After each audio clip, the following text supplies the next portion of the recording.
Criminal justice advocates are calling on state lawmakers to end the sentence life without parole. They say it's not the solution to violent crime. Not everybody agrees with that. Sonica Barco is here with a look at the issue. Sonica. Alicia, the proposals these advocates support could give more than 5,000 people a chance at parole. But one prosecutor tells me it comes too close to putting dangerous people back on the streets. This is what democracy looks like.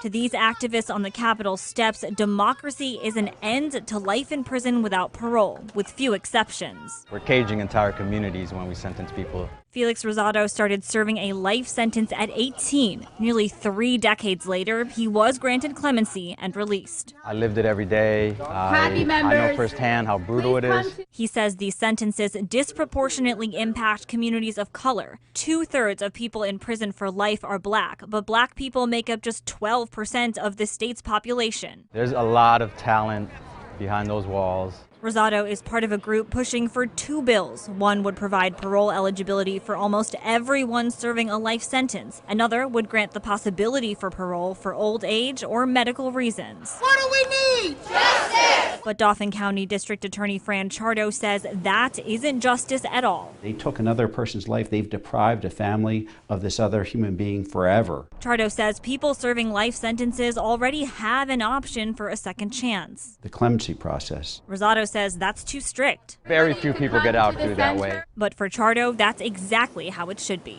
It should be the exception rather than the rule that someone would be eligible for release. Rosado says it's inhumane to lock someone up for the rest of their lives. I sat alongside many men as they took their last breaths of their death by incarceration sentences. Chardo disagrees. Sometimes it's the only option. Somebody has taken a human life. I'm not willing to take the risk that they're not going to take another, and I've seen it happen.